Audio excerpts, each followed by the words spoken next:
Hola a todos, en este vídeo voy a mostrar cómo activar o desactivar la cancelación de ruido en estos auriculares.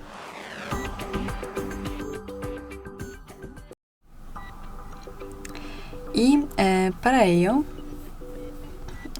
abrimos la aplicación Xiaomi Earbuds y aquí podemos activar o desactivar cancelación de ruido. Para ello colocamos los auriculares en el oídos y aquí podemos activar o desactivar. O podemos mantenemos presionada en la auricular derecha para activar o desactivar la cancelación de ruido. Y eso es todo. Gracias por ver, denle like y suscríbanse a nuestro canal. Adiós.